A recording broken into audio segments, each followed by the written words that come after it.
বাংলাদেশে বহু বছর পর এমন এক নির্বাচন অনুষ্ঠিত হতে যাচ্ছে যেখানে রাজপথে অধিকাংশ দলের সরব উপস্থিতি রয়েছে।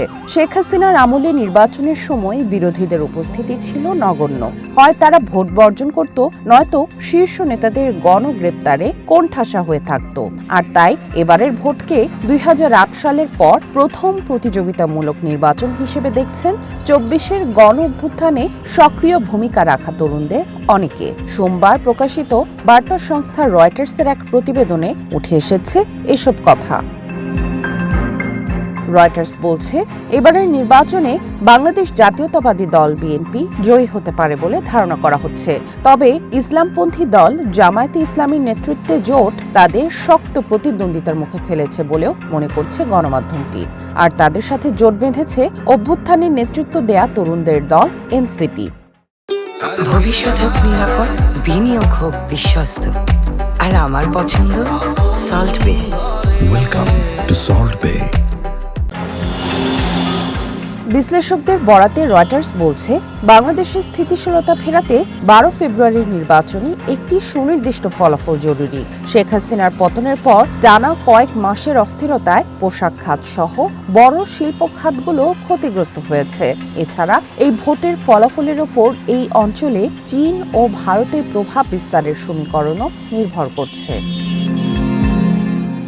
ঢাকার সেন্টার ফর গভর্নেন্স স্টাডিজ এর নির্বাহী পরিচালক পারভেজ করিম আব্বাসীর বরাতে রয়টার্স জানায়, জনমত জরিপে বিএনপিকে এগিয়ে থাকতে দেখা গেলেও ভোটারদের বড় একটি অংশ এখনও সিদ্ধান্ত নিতে পারেননি। মোট ভোটারের প্রায় ৪ ভাগের ১ ভাগই জেনজি প্রজন্মের। তাদের পছন্দ এবারের নির্বাচনে জয় পরাজয় নির্ধারণ করবে বলে রয়টার্সকে জানান তিনি।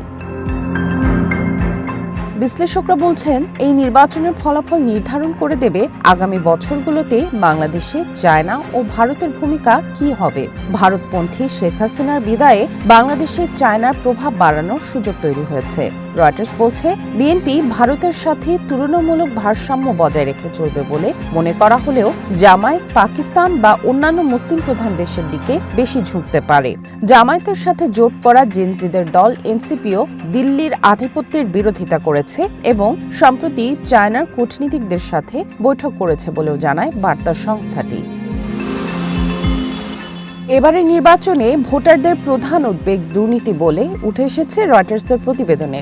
ঢাকা ভিত্তিক থিঙ্ক ট্যাঙ্কগুলোর জরিপ অনুযায়ী ভোটাররা ধর্মীয় ইস্যুর চেয়ে দ্রব্যমূল্য ও কর্মসংস্থানকেই বেশি গুরুত্ব দিচ্ছেন। এক্ষেত্রে জামায়াতের স্বচ্ছ ভাবমূর্তি তাদের পক্ষে একটি বড় ফ্যাক্টর হয়ে দাঁড়িয়েছে বলে মনে করা হচ্ছে। গণমাধ্যমটির মতে, নতুন যে সরকারই আসুক না কেন, মত প্রকাশের স্বাধীনতা এবং ভোটাধিকার প্রয়োগের সুযোগ বজায় রাখতেও কাজ করবে বলে প্রত্যাশা বাংলাদেশের জেনজি প্রজন্মের। সামিয়া জান্নাহ, ওয়ান ইন্টারন্যাশনাল ডেস্ক।